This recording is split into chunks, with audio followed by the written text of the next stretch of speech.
for people who haven't met you before, why don't you tell them about who you are and then what your constituents and people that you'd be representing for the Senate, Oregon Senate now. Okay. Want me to talk to the camera? Okay. There. Yeah. All you right. can talk Well, to me either way. Yeah. All right. Well, I'm a small business owner, and I started my business back in 1992, and that's when I really realized and started to take note of how much government regulation and what happens down at Salem and the administrative rules that are generated after what happens in Salem happens, that they could really impact one's life. It could impact your family, your neighborhood, your city. Everybody talks about the federal situations and the policies that are being written there, but it's the state and local governments that you really have to keep tabs on. And that's when I really became active, and that's when you realized I decided that you needed to do more than just, well, one, grouse about it, or two, vote. Voting is important, yes, but after you vote, you have to kind of keep people, keep tabs on them, let them know why something is a good idea or a bad idea, and that's when I really came to that realization soon after starting my business. So that's one of the key reasons, and one of the reasons I run to begin with, that and taxes. Going back to the policies in Salem, at that time, the state had enacted at that time, it was the largest increase in taxes in the state history. And so I was one of the people trying to gather signatures to get that on the ballot so that people could hopefully reject it, and they did. While we were gathering signatures, it was decided that perhaps we needed to have other representation because the representative for the district where I live had voted for the tax increase, and that made a lot of people unhappy. And I've been there for a little while now. I understand the pressure that occurs once you're down there in that little echo chamber.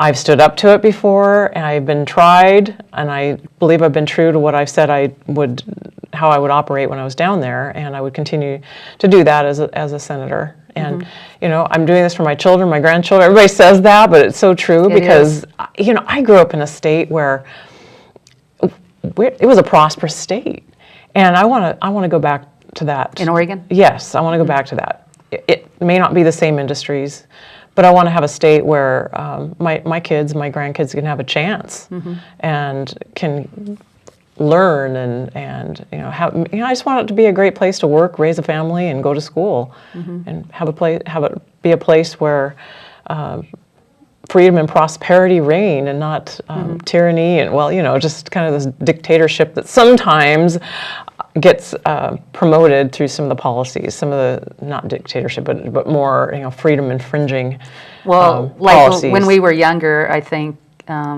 we both remember hearing about the spotted owl, and it was their excuse to take away property rights. Yeah, and it really damaged our economy in the process. And I just remember that, I'm of the belief that job growth is more possible when we can reduce the red tape and look at reduce the barriers and think about the family's budget and not so much the government's budget. And isn't that true? As a senator, how will things be a little different for you? Well, there are half as many as there are in the House. 60 representatives, 30 in the House. So you have more of a say? I guess you could say your vote is worth two representatives in that respect. That's good. Which means there's a lot more, pressure, perhaps. There are fewer of people in the Senate serving on committees. There's like maybe 4 or 5 at a time, rather than 10, 11, 12 that you have in the Senate.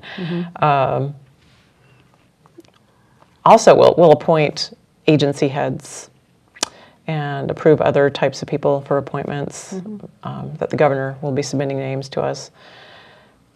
Other than that, and I may have a different story in a year, but I don't think it'll be a whole lot different. We'll still have to look at the same bills that the House looks at, and we'll still have to Yeah. be making similar decisions. Well, if people like you as representative, then they can be really happy and vote for you as senator because, again, you'll have twice as much say-so. So Yes, and I definitely have a record, so you can look me up for good or ill. It's all out there. yeah, So. yeah. Well, a conservative, I certainly respect. So and support. Thank you. Respect and support. So thank you for coming on, and good luck, and we'll hope for the best. Thank you. All right. This time of year, people are very busy if you're a candidate. So Yeah.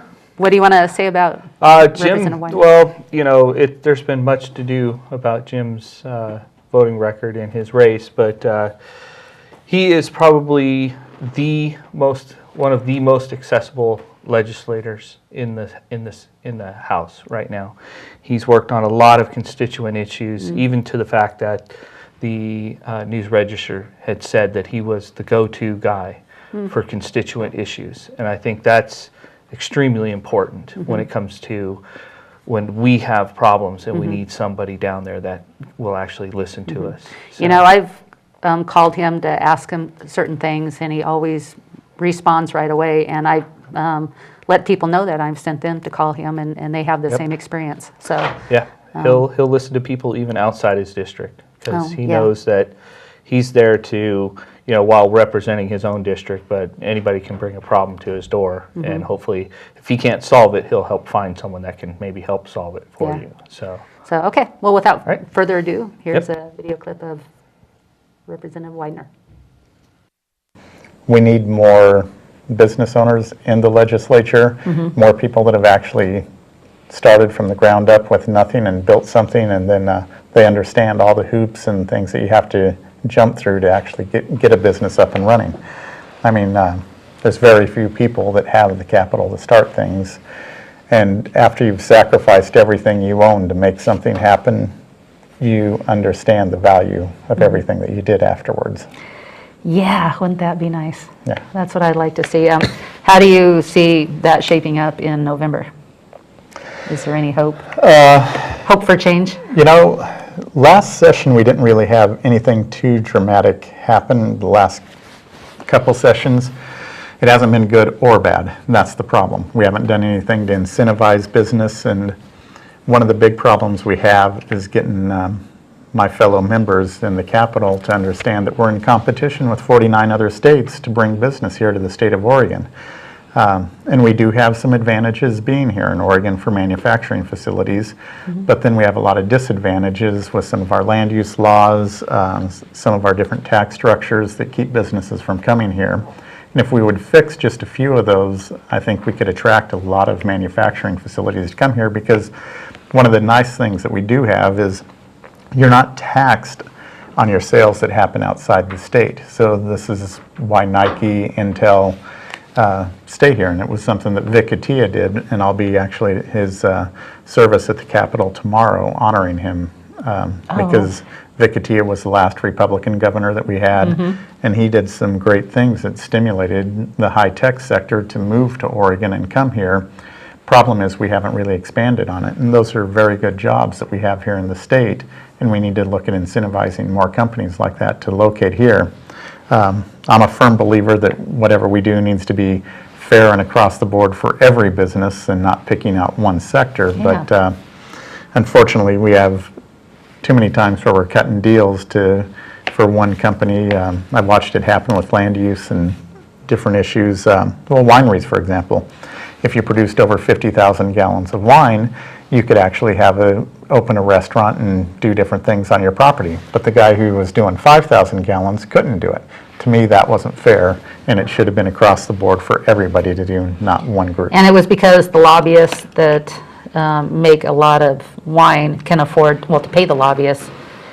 Well, they'll be in with different buying groups, but I mean, yeah, there's partially that's a lot of it. You'll have lobbyists that are lobbying for their clients, and these were some of the larger wineries who wanted it, and they had lobbyists that they had hired to move this.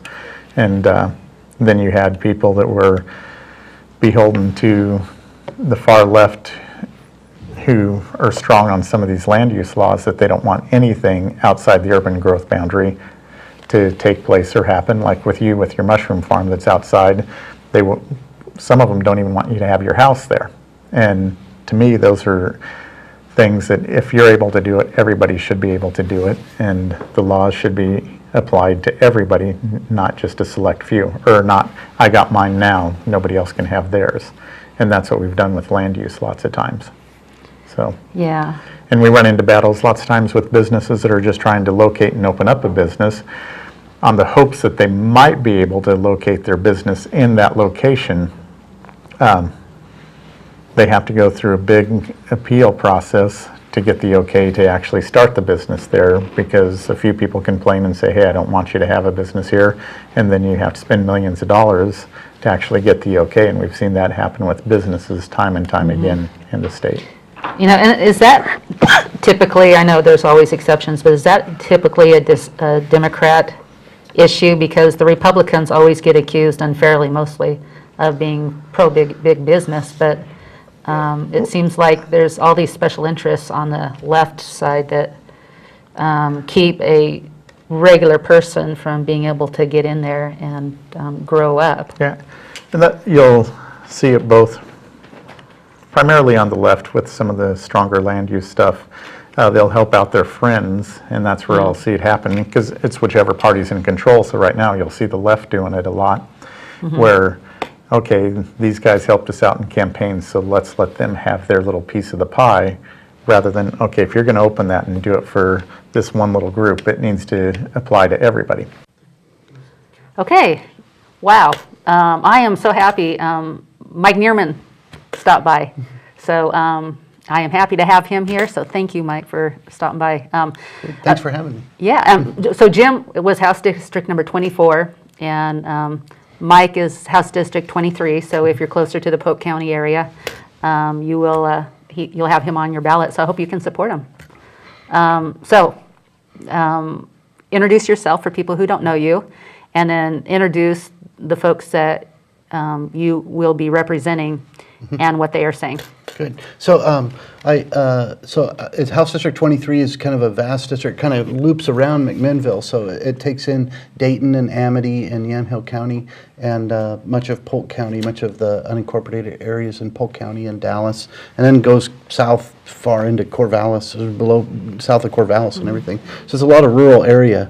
So I've been on the phones with voters, and my message is resonating with them. They want leaner, more efficient government, and that's what I intend to go to Salem to give them. So I'm excited to do that. My campaign's going fine.